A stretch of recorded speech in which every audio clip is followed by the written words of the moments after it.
আসসালামু আলাইকুম। কেমন আছেন সবাই? আশা করি ভালো আছেন। আমরা এর আগের ক্লাসে জারণ বিজারণের বিক্রিয়ার জন্য আমরা জারণ মানের একটা ভিডিও তৈরি করছিলাম। সেই ভিডিওটা দেখে না থাকলে আপনারা ওইটা দেখে নেবেন, না হলে এই ক্লাসে কিছু বুঝবেন না। কমেন্ট সেকশনে এই ভিডিওর সাথে জারণ বিজারণের যে জারণ মানের ভিডিওটা আছে সেটা দিয়ে দেওয়া থাকবে, ঠিক আছে? তো ওই ভিডিওটা দেখে দয়া করে তারপরে এই ভিডিওটি দেখবেন। আজকে আমরা আলোচনা করব কেমিস্ট্রির সবচেয়ে বেসিক টার্মিনোলজি, বিক্রিয়া। আমাদের 9-10 ইন্টার ক্লাস 8 থেকে শুরু করে সবার এই বিক্রিয়াতে একটা হিউজ সমস্যা। সত্য বলতে বিক্রিয়া না পারলে কেমিস্ট্রি পারাটা একটু দুর্লভ। তাই আজকে কথা না বাড়িয়ে চলুন শিখি জাদুকরী উপায়ে রাসায়নিক বিক্রিয়া সমাধানের উপায়। ওকে, দেখেন, তো আমরা যেটা শিখব সেটা হচ্ছে বিক্রিয়া কিভাবে করতে হয়, বিক্রিয়া কাকে বলে, কি, এগুলো নিয়ে আমরা আলোচনা করব না। বিক্রিয়াটা কিভাবে করব সেটাই আমাদের আলোচ্য বিষয়। এর জন্য আমাদের জারণ মান জানা দরকার। জারণ মান যদি জানি তাহলে আমি খুব সহজে যে কোনো বিক্রিয়ায় কি উৎপাদ তৈরি হবে সেটা বের করতে পারবো। ধরেন আপনার কাছে একটা বিক্রিয়া থাকলো সোডিয়াম হাইড্রক্সাইড প্লাস HCl। আপনি এই বিক্রিয়াটি মুখস্থ করে রেখেছেন, সোডিয়াম ক্লোরাইড প্লাস পানি। আপনাকে এই বিক্রিয়াটা একটু চেঞ্জ করে বলা হলো সোডিয়াম হাইড্রক্সাইড প্লাস HNO3। আপনি এই বিক্রিয়া মুখস্থ করেননি, উৎপাদ আর তৈরি হয়নি। এমন যদি হয় বিক্রিয়ার অবস্থা, তাহলে রসায়ন নয়, পড়তে হবে সমাজবিজ্ঞান কোনো কিছু, কারণ আপনি মুখস্থ নির্ভরশীল। তাই মুখস্থ নির্ভরশীল না থেকে এমন কোনো উপায় খুঁজে বের করতে হবে যে উপায়ে খুব সহজে এই বিক্রিয়াগুলো প্রত্যেকটা আপনি নিজে সমাধান করতে পারবেন। দেখেন, আমরা সেই উপায়ে যাব। তার জন্য আবারও বলছি, কমেন্ট সেকশন থেকে আমাদের জারণ মান নির্ণয়ের যে ভিডিওটা সেটা দেখে নেবেন দয়া করে। ওকে, একটু খেয়াল করেন, এই যে সোডিয়াম হাইড্রক্সাইড কিভাবে সোডিয়াম ক্লোরাইডে পরিণত হলো সেটা বুঝতে গেলে জারণ মানের সাহায্য নিয়ে বুঝতে হবে। সোডিয়াম হাইড্রক্সাইড, এখানে দুইটা মূলক আছে, একটা সোডিয়াম আয়ন আর একটা হচ্ছে OH মূলক। সেমভাবে এর ভিতরে আছে একটা H আর একটা Cl। সেম কাজটা আপনি নিচের বিক্রিয়াতেও করে দেখেন। সোডিয়ামের ভিতর এখানে আছে সোডিয়াম আর OH, আর এখানে আছে একটা H একটা NO3। এখন আপনার প্রশ্ন হতে পারে যে কখনো আপনি একটি মৌল লিখতেছেন, কখনো দুই বা ততোধিক মৌল, কিভাবে বুঝবো? তার জন্যই আমি বলেছি কমেন্ট সেকশন থেকে দেখে আসুন জারণ মানের ভিডিও, কারণ জারণ মানের ভিডিওতে কোনটা মূলক আর কোনটা একা লিখবো সেটা ক্লিয়ার করা আছে। আপনি যদি ওই স্লাইডটা মুখস্থ করতে পারেন বা দেখে রাখতে পারেন, তবেই আপনি এখানকার এটা বুঝে যাবেন। এখন যদি আপনার জারণ মান জানা থাকে, সোডিয়ামের জারণ মান বলা আছে +1, তাহলে আপনি সোডিয়ামের উপর একটা প্লাস দিয়ে দেন। OH ওখানে যেমনটা দেওয়া আছে, লেখা আছে -1, তাহলে OH এর উপর একটা মাইনাস দিয়ে দেন। H এর সাথে 1 নাম্বার গ্রুপ +1, Cl হচ্ছে 17 নাম্বার গ্রুপ -1। এটা আমাদের ওই ভিডিওতে দেখানো আছে। তাই ওই ভিডিও না দেখে আপনি এই ভিডিওটা বোঝা একটু কষ্টকর। তারপর আমি চেষ্টা করব এই ভিডিওতেও কিছু সহজ উপায় বলে দেওয়ার। দেখেন, তাহলে এই যে প্লাস এবং মাইনাসগুলো উৎপন্ন হইল, এদের মধ্যে বিপরীত ধর্মের প্লাস এবং মাইনাস যুক্ত হয়ে একটা উৎপাদ তৈরি করবে, আর এই প্লাস এবং মাইনাস যুক্ত হয়ে একটা উৎপাদ তৈরি করবে। দেখেন, H+OH- পানি, আর sodium plus chlorine minus sodium chloride. একটু খেয়াল করেন এবার এখানে, তাহলে ভাইয়া সোডিয়ামের উপর কয়টা প্লাস? একটা প্লাস। OH এর উপর কয়টা মাইনাস? একটা মাইনাস। H এর উপর কয়টা প্লাস? একটা প্লাস। NO3 এর উপর একটা মাইনাস। আমাদের জানা আছে নাইট্রেট মূলকের সংকেত NO3-। তাহলে এই প্লাসের সাথে এই মাইনাস আমরা যুক্ত করে তৈরি করলাম NaNO3, আর H+OH- কি তৈরি হলো? H2O। দেখছেন কতটা সহজে আপনি যদি জারণ মানগুলো জানতে পারেন তাহলে বিক্রিয়া সমাধান করতে পারেন। আশা করি ক্লিয়ার হয়েছে। এবার আমরা কিছু অ্যাডভান্স লেভেল আলোচনা করি। হ্যাঁ, ধরেন আপনার কাছে বিক্রিয়া আছে NaOH প্লাস H2SO4। দেখেন আগের বিক্রিয়ার সাথে একটু কম্পেয়ারিজনে যাবেন। সোডিয়াম হাইড্রোক্সাইড আর HCl, সোডিয়াম ক্লোরাইড আর পানি তৈরি করছিলেন। এখানেও আমরা দেখব কি উৎপন্ন হয়। তো আমরা আমাদের মেকানিজমে যাই, সোডিয়াম প্লাস আর OH মাইনাস, আর এখান থেকে ভাইয়া কি তৈরি হবে, H একটা মৌল আর SO4 একটি মূলক, তাহলে SO4 হচ্ছে 2 মাইনাস, H হচ্ছে শুধু প্লাস। দেখেন যাদের জারণ মান মনে থাকে না তাদের জন্য একটা সহজ টেকনিক, সেটা কি, সেটা হচ্ছে আমরা জানি কোনো যৌগ যখন গঠিত হয় তখন একজনের যোজনী অন্যজনকে দিয়ে দিতে হয়। সহজ ভাষায় আপনি যদি কারোর সাথে ভালো ফ্রেন্ডশিপ করতে চান তার সাথে আগে গিভ অ্যান্ড টেকটা ভালো হতে হবে। তাই এরা যখন যুক্ত হবে, রিলেশনশিপে যাবে, তখন আপনাকে কি করতে হবে, নিজেরটা ওর কাছে দিয়ে দিতে হবে, এমনকি ফেসবুকের পাসওয়ার্ড সহ, তাই কিনা? তাহলে এই যে সালফেট, এই সালফেটের উপরে যে 2 মাইনাসটা আছে দেখেন খেয়াল করে, সেই 2 মাইনাসটা H এর ঠিক ডান পাশের নিচে লেখা আছে। আর H এর উপর যে +1টা আছে, আপনি যদি মনে করেন যে SO4 কে টোটাল ব্র্যাকেটে রেখে এর নিচে 1 আছে, এটাও কিন্তু সত্য। তার মানে H তারটা সালফেট আয়নকে দান করছে, সালফেট তারটা হাইড্রোজেনকে দান করছে। এটা কখন হবে, যদি দুইজনের মধ্যে সামঞ্জস্যতা না থাকে, মানে সমান না থাকে, প্লাস মাইনাস যদি সমান সংখ্যক না থাকে তখনই এই দেওয়া নেওয়াটা হবে। কিন্তু যদি প্লাস মাইনাস সমান থাকে তাহলে কোনো সংখ্যা আপনি দেখতে পারবেন না। ক্লিয়ার হয়েছে? দেখেন তাহলে এই সোডিয়ামের সাথে এই সালফেট আর এই H এর সাথে এই OH, তাহলে H প্লাস আর OH মাইনাস মিলে H2O। আর ভাইয়া এই সোডিয়াম আর এই সালফেট মিলে কি তৈরি করবে, NaSO4। আগে এটা দিয়ে নেন, তারপরে বাকিটা ভাবেন। সোডিয়ামের সাথে সালফেট যুক্ত হয়েছে, এবার আপনি কি খেয়াল করবেন, সোডিয়ামের উপরে আছে একটা প্লাস, সালফেটের উপর আছে 2 মাইনাস, তাহলে এদের মধ্যে কি সামঞ্জস্যতা হয়েছে? হয় নাই। তাহলে কি করতে হবে, গিভ অ্যান্ড টেক, দেওয়া নেওয়া। তাহলে ভাইয়া সোডিয়াম প্লাস 2 মাইনাস, তাহলে সোডিয়ামের একটা প্লাস সালফেটের নিচে চলে যাবে, সালফেটের 2টা মাইনাস সোডিয়ামের নিচে চলে যাবে, তাহলে সালফেটের 2টা মাইনাস সোডিয়ামের নিচে চলে গেল, আর সোডিয়ামের একটা প্লাস সালফেটের সাইডে চলে আসলো। এক না লিখলেও চলে, তাই আমরা লিখি না। তাহলে এটাই আপনার উৎপাদ। বোঝা গেছে? যদি বুঝে থাকেন তাহলে আমরা একটু দেখি আরো একটা বিক্রিয়া। ধরেন ক্যালসিয়াম হাইড্রোক্সাইড প্লাস, আপনার মন যা চায় আপনি তাই দিবেন, যেমন ধরেন HNO3 দিতেই পারেন। কি হবে ভাইয়া, একটু খেয়াল করেন, ক্যালসিয়াম হাইড্রোক্সাইড HNO3 এর সাথে বিক্রিয়া করবে, তাহলে আমরা ভাঙি, এই যে ক্যালসিয়াম আর এই যে OH। আপনি এতক্ষণ ধরে OH দেখতে দেখতে চোখে তো লেগেই থাকার কথা OH এর -1, তার মানে OH এর -1। তাও যদি না বোঝেন তাহলে আমাদের কি এক্সচেঞ্জ থিওরিতে যান। OH এর 1 আছে দেখেই এখানে কিছু লেখা নাই, তার মানে ওখানে মনে 1 আছে। আর ক্যালসিয়ামের 2 বলেই OH এর নিচে 2 চলে গেছে, কারণ এক্সচেঞ্জ করে রাখছে। তার মানে ক্যালসিয়ামের উপর দেন 2 আর OH এর উপর দেন 1। যে আগে থাকবে তার সাথে একটা প্লাস যোগ করেন, যে পরে আছে তার সাথে একটা মাইনাস যোগ করেন, সহজ হিসাব। এবার আসি HNO3, তাহলে H এর সাথে প্লাস, NO3 এর মাইনাস। তাহলে ভাইয়া এই ক্যালসিয়ামের সাথে এইটা আর এইটার সাথে এইটা, তো H প্লাস OH মাইনাস দিয়ে H2O তৈরি হয়, আপনি জানেন। আর ক্যালসিয়াম আর HNO3 দিয়ে কি তৈরি করব, ক্যালসিয়াম NO3। আমি আগে মৌলগুলো লিখে নিছি, ক্যালসিয়াম আর NO3, তো সামঞ্জস্যতা আছে নাই, 2 প্লাস আর একটা মাইনাস, সামঞ্জস্যতা হয় নাই। তাহলে কি করব, তাহলে এক্সচেঞ্জ থিওরি। তাহলে ক্যালসিয়ামের 2টা যাবে নাইট্রেটের নিচে, তাহলে এই যে নাইট্রেটকে নিচে লিখে আমরা কি করলাম,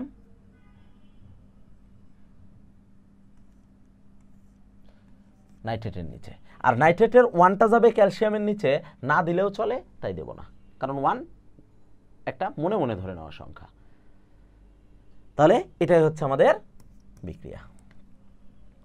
কি সহজ না? অনেকটা সহজ। এবার একটু দেখি, ধরেন আপনার কাছে আছে ক্যালসিয়াম বাইকার্বনেট। কি আছে, ক্যালসিয়াম বাইকার্বনেট, তার সাথে আপনি যে কোনো একটা কিছু যোগ করবেন।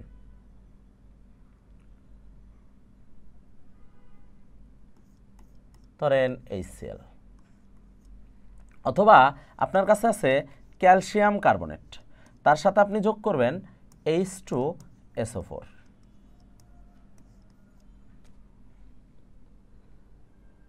একটু খেয়াল করেন, তাহলে ভাইয়া ক্যালসিয়াম বাইকার্বনেটে কি কি আছে আপনি বুঝতেইছেন, ক্যালসিয়াম একা আছে আর এটা টোটালটা আছে, তার অর্থ হলো এইটা একটা মূলক আর এ হচ্ছে মৌল বা আয়ন।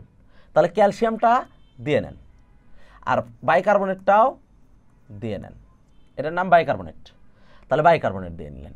এবার বাইকার্বনেটের নিচে আছে 2, তার মানে ক্যালসিয়ামের যোজনী হচ্ছে 2, তাহলে ক্যালসিয়ামের উপরে 2 দেন।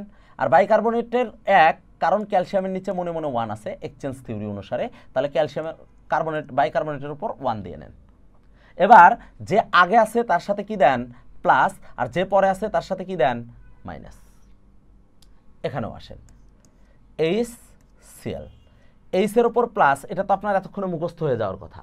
আর Cl, তাহলে এর উপরেও প্লাস আছে, এ দেখেন কোনো সংখ্যা নাই, এর যা আছে তার মানে এরও তাই, তার মানে এর যদি একটা প্লাস হয় এর একটা মাইনাস, কারণ এ পরে আছে, যে পরে থাকবে সে মাইনাস, যে আগে থাকবে সে প্লাস।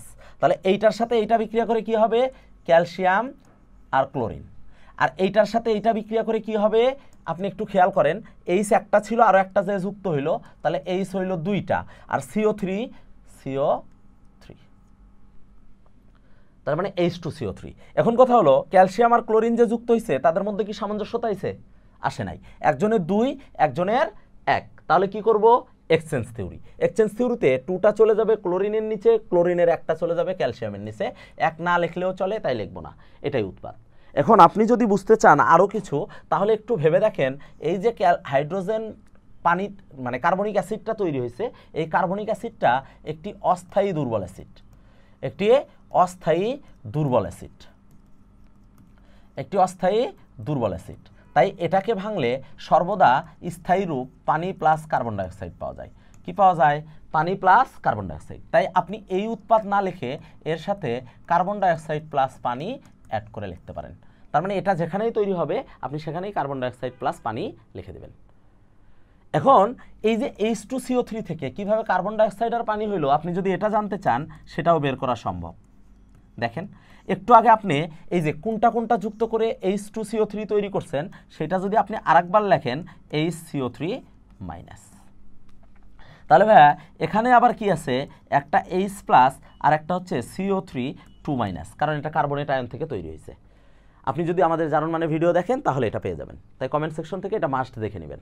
তাহলে H প্লাস CO3 2 মাইনাস, এই H প্লাস CO3 2 মাইনাস, এই CO3 2 মাইনাসকে যদি আপনি আবার ভাঙেন তাহলে CO দিয়ে একটা যৌগ তৈরি হয় কার্বন ডাইঅক্সাইড, আর এখানে একটা অক্সিজেন বেশি আছে তাহলে এই অক্সিজেন, আর উপরে 2 মাইনাস আছে তার মানে 2 মাইনাস। দেখেন একটা কার্বন 2টা অক্সিজেন কিন্তু ছিল 3টা, তাই একটা বাইরে, আর এই 2 মাইনাসটা তার উপরে। তাহলে এই H আর প্লাস আর 2 মাইনাস মিলে কি তৈরি করবে? H প্লাস আর 2 মাইনাস, তাহলে H আর O। তাহলে ভাইয়া দুইটার ভিতর কি সামঞ্জস্যতা হয়েছে? হয় নাই, তার মানে কি করব এক্সচেঞ্জ। তাহলে 2টা চলে যাবে হাইড্রোজেনের নিচে আর অক্সিজেনের নিচে চলে যাবে 1 না লিখলেও চলে, তাহলে পাইছি পানি। আর এই যে সেই কার্বন ডাইঅক্সাইড, এই হলো কার্বন ডাইঅক্সাইড। এখন আপনি বলতে পারেন এই H প্লাস কই? ভাইয়া 2টা H আপনি কই পাইছেন? এই 2টা মিলেই তো H2। তাহলে এই যে কার্বনিক অ্যাসিডটা কিভাবে পানি প্লাস কার্বন ডাইঅক্সাইডে পরিণত হয় আপনি এটাও বের করতে পারেন যদি আপনি জারণ মান জানেন। বিক্রিয়া খুব বেশি কঠিন কোনো কিছু না, কিন্তু আমরা মুখস্থ নির্ভর পড়ালেখা করার কারণে বিক্রিয়া মুখস্থ করেও শেষ করতে পারি না, আমাদের বিক্রিয়াও শেষ হয় না। এবার আসি যে ভাই এখানে কি হবে। তাহলে আপনি একটু ভাবেন, ক্যালসিয়াম আর কার্বনেট আগে লিখে নেন না। এখন আপনি জানেন কোনটার জারণ মান কত, একটার জারণ মান জানলেই হবে। তাহলে ক্যালসিয়ামের জারণ মান উপরে আমাদের লেখা আছে 2+। এখন ভাই দেখেন ক্যালসিয়াম আর কার্বনেট কোনো সংখ্যার নিচে, এই কার্বনেট কিন্তু পুরোটা আপনি লিখছেন, একটু খেয়াল করে দেখেন এই পুরোটা লিখছেন, তাহলে এই 3কে কিন্তু আমরা কোনো সংখ্যা বলতে পারবো না, এটা মনে করেন আপনার একটা মৌলের মতো কাজ করতেছে, ঠিক আছে। তাহলে এই ক্যালসিয়ামের উপর 2+, এর উপরে কিছুই নাই, দেখেন কোনো সংখ্যা নাই, এখানে 1 এখানে 1, তার মানে কি এর যতগুলো প্লাস এর ততগুলো মাইনাস, তাহলে ততগুলো মাইনাস মানে কি 2 মাইনাস। এবার এখানে দেখেন H একটা আর SO4 একটা। এখন আপনি একবার কল্পনা করেন এই SO4টাকে আপনি পুরোটা লিখছেন, তাহলে এর পাশে আছে 1, তার মানে H এর উপরে হবে 1, আর এর পাশে আছে 2, তার মানে সালফেটের 2 এখানে আছে, তাহলে 2। যে আগে থাকবে সে প্লাস, যে পরে যাবে সে মাইনাস। তাহলে কি কি তৈরি হবে এইটার সাথে এইটা? তাহলে কি ভাইয়া, ক্যালসিয়াম আর SO4 4। একটু খেয়াল করেন দুইজনের ভিতর সামঞ্জস্য হয়েছে 2 2, তাহলে আপনার কোনো সংখ্যা লেখার দরকার নাই। আর কি থাকলো HrCO3 মাইনাস, HrCO3 মাইনাস মিলে কি তৈরি করবে HCO3 মাইনাস, এই যে যুক্ত করলাম HrCO3 আমি যুক্ত করছি। এবার ভাই দেখেন তো পাওয়ারের সামঞ্জস্য হয়েছে, প্লাস মাইনাসের সামঞ্জস্য হয় নাই, তার মানে কি এক্সচেঞ্জ, তার মানে 2টা চলে যাবে হাইড্রোজেনের নিচে আর হাইড্রোজেনের 1টা চলে আসবে কার্বনেটের নিচে, তাহলে এই যে 2টা এলো হাইড্রোজেনের নিচে কার্বনেট, তো এটা কি কার্বনিক অ্যাসিড। কার্বনিক অ্যাসিড থাকলে আমরা কি বলছি এইটা, তার মানে আপনি এইটা না লিখে কি লিখবেন কার্বন ডাইঅক্সাইড প্লাস H2O। তো আপনার তো বিক্রিয়া মুখস্থ করার দরকার নাই, আপনি যদি আয়ন সমতাকরণ পদ্ধতি বোঝেন তাহলে সহজে আপনি আয়ন দিয়ে কি করতে পারবেন বিক্রিয়া কমপ্লিট করতে পারবেন। আশা করি ক্লিয়ার হয়েছে। এখন আপনার কাছে মনে হতে পারে কি তখন থেকে খালি অ্যাসিড আর ক্ষারের বিক্রিয়াই করে যাচ্ছেন, নতুন কিছু একটু দেখান। তো আমরা একটু নতুন কিছু দেখি। দেখেন ভাইয়া ভাবেন, ধরেন জিঙ্ক প্লাস H2SO4। এখন আপনার কাছে মনে হতে পারে এইবার আপনি দেখান আপনার কেরামতি। তো আমার কেরামতি তো দেখাবো না, আপনারা আপনার কেরামতি দেখান। জিঙ্ক আর H2SO4 ভাঙি, H কি আর SO4, তাহলে HSO4 ভাইয়া H আর SO4 এর মধ্যে একটাতে সংখ্যা আছে একটাতে সংখ্যা নাই, এর থেকে আমরা কি বুঝছি দুইজনের মধ্যে সামঞ্জস্যতা হয় নাই। সালফেটটা পুরোটা লিখছি, তার মানে সালফেটের নিচে 1 আছে, তাহলে H এর উপর চলে যাবে 1, আর H2 এই যে সালফেটের 2টা আছে এখানে, তার মানে এখানে যাবে 2। এখন ভাইয়া এই যে H এর উপর 1 আছে, যেহেতু H আগে আছে তার মানে প্লাস, আর সালফেটটা পরে আছে তার মানে মাইনাস, তাহলে এখান থেকে পাওয়া গেছে প্লাস মাইনাস। এখন আপনি তো বলতে পারেন ভাই এখানে তো কেউ যুক্ত নাই, এ মুক্ত অবস্থায় আছে, তার মানে জারণ মান কত 0, এর তো কোনো আয়ন নাই। কিন্তু ওই যে বললাম যে আপনি যদি জারণ মানের চার্টটা দেখেন বা যোজনীর থিওরিটা জানেন, তাহলে জারণ মান জিঙ্কের কত, জিঙ্কের হচ্ছে 2, জিঙ্কের কত 2, এবং জিঙ্ক একটা ধাতু, জিঙ্ক একটা কি ভাইয়া ধাতু, জিঙ্ক একটা কি ধাতু, তাহলে যদি সে ধাতু হয় তার মানে সে ধনাত্মক আয়ন তৈরি করবে, কারণ আমরা বলি ধতে ধাতু ধতে ধনী, ধনীরা সবসময় দান করতে পছন্দ করে, কারো কাছ থেকে ঋণ নেয় না, তাহলে ধনীরা কি করে দান করে। আর যখন আপনি কোনো কিছু দান করবেন তখন মারহাবা বলে পজিটিভ প্রতিধ্বনি পাবেন, তার মানে জিঙ্কটা কি করবে অবশ্যই পজিটিভ কিছুই তৈরি করবে, তার মানে জিঙ্কের সাথে অবশ্যই নেগেটিভটা যুক্ত হবে, তাহলে জিঙ্ক প্লাস SO4 মানে হয়ে যাবে জিঙ্ক সালফেট। এর যেহেতু যোজনী 2 তাই জিঙ্ক 2 প্লাস আর 2 মাইনাস সামঞ্জস্যতা আছে, তাই সংখ্যা লেখার দরকার নাই। আর হাইড্রোজেন একা বেচারা হাইড্রোজেন গ্যাস আকারে ধরা দেবে, কারণ তার সাথে কোনো মাইনাস যুক্ত হওয়ার উপায় নেই। দেখছেন হয়েছে, বিক্রিয়া কিন্তু আমাদের কমপ্লিট। এবার কিছু বিক্রিয়া আছে এমন, যেমন C2H6 প্লাস অক্সিজেন। এই বিক্রিয়াগুলোতে কি করব ভাই, দেখেন এই বিক্রিয়াগুলো সাধারণত সমযোজী যৌগের বিক্রিয়া, আর এই বিক্রিয়াতে যেহেতু অক্সিজেন আছে, অক্সিজেনের কাজ কি আগুন জ্বালানো, আর আগুন জ্বালানো মানে আপনার অন্তরটাকে দহনে পুড়ায় ফেলবে, তাই কি না?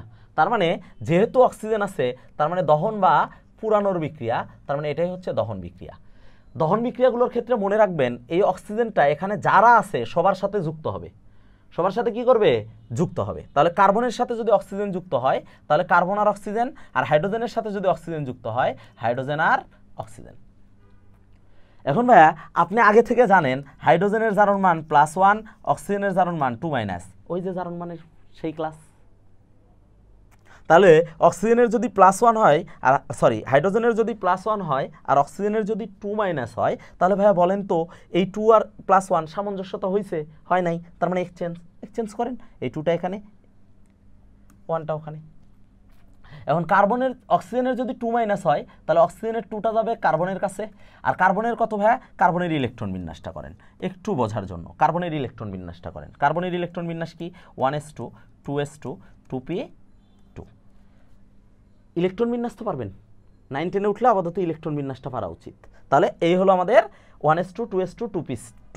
তাহলে ভাই 1 নাম্বার কক্ষপথে আছে 2টা ইলেকট্রন আর 2 নাম্বার কক্ষপথে আছে 4টা ইলেকট্রন। তাহলে অক্টেট ফিল আপ করার জন্য তার কয়টা ইলেকট্রন প্রয়োজন? 8টা হওয়ার জন্য আরও 4টা প্রয়োজন, তার মানে এর সাথে আরও 4টা লাগবে। তার মানে কার্বনের যোজনী কত 4, তাহলে কার্বনের যোজনী হচ্ছে 4। তাহলে এক্সচেঞ্জ থিওরি, কার্বনেরটা যাবে অক্সিজেনের কাছে, অক্সিজেনেরটা যাবে কার্বনের কাছে। ক্লিয়ার হয়েছে? তাহলে ভাইয়া যদি কখনো সংখ্যা এরকম আসে যে 2 4, তাহলে দুইটাকেই কি করা যায় ভাগ করা যায় না, দুইটাকে কি করা যায়, ভাগ করা যায়, কি দিয়ে, 2 দিয়ে। কমন সংখ্যা দ্বারা যদি ভাগ করা যায় তাহলে উৎপাদটা এভাবে লিখবেন, কমন সংখ্যা দ্বারা ভাগ করে যেটা আসবে সেটা। ক্লিয়ার হয়েছে? তাহলে এই হলো কার্বন ডাইঅক্সাইড প্লাস পানি, কার্বন ডাইঅক্সাইড প্লাস পানি। কি বুঝতে কষ্ট হচ্ছে? আরেকটা করি নাকি, তাইলে বুঝতে আর একটু সহজ হবে নি। হ্যাঁ, এই যে ভাই আমি যে ইলেকট্রন বিন্যাস করে যোজনীটা বের করলাম, এটারও একটা টিক্স আছে। দেখেন সাধারণত আমাদেরকে ম্যাক্সিমাম টিচার বলে যোজনী মুখস্থ করো মুখস্থ করো মুখস্থ করো। ভাই 118টা মৌল, তার ভিতর আপনাকে 30টা মৌল পড়তে হয়, তার সাথে আরও কিছু এক্সট্রা মৌল আসতে পারে। আপনি কয়টার যোজনী মুখস্থ রাখবেন? এই জন্য আমরা যে টিক্সটা ব্যবহার করি সেটা হচ্ছে ইলেকট্রন বিন্যাসের টিক্স। ঠিক আছে, দেখেন আপনি এই যে এতক্ষণ ধরে বলতেছেন হাইড্রোজেনের +1, আপনি কি মুখস্থ না করে পারতেন না? আমি বলছিলাম যে আমি ভিডিওর শেষে আপনাদেরকে কিছু ট্রিক্স তো দিয়ে দেবো। তো হাইড্রোজেনের +1 কিভাবে হয়েছে আমরা যদি একটু দেখি, আপনি একটু খেয়াল করবেন হাইড্রোজেনের 1s1, সোডিয়ামের ক্ষেত্রে যদি দেখেন 1s2 2s2 2p6 3s1। হ্যাঁ, সব মৌল চায় অক্টেট ফিল আপ করতে, কিন্তু হাইড্রোজেন চায় 2টা ফিল আপ করতে, কারণ হাইড্রোজেনের কক্ষপথে একটা, হাইড্রোজেনের কক্ষপথে কি একটা। তাহলে 1s2 প্রথম কক্ষপথে 2টা, দ্বিতীয় কক্ষপথে 8টা, তৃতীয় কক্ষপথে কয়টা, একটা। তৃতীয় কক্ষপথে কয়টা, একটা। যদি তৃতীয় কক্ষপথে একটা হয় তাহলে তার অক্টেট ফিল আপ করার সবচেয়ে বেস্ট উপায় কি আপনি একবার ভাবেন। 2, পরের কক্ষপথে আছে 8টা, আর এই কক্ষপথে আছে একটা। ওর অক্টেট ফিল আপ করার উপায় 2টা। কি কি? একটা হচ্ছে হয় 7টা ইলেকট্রন গ্রহণ করা,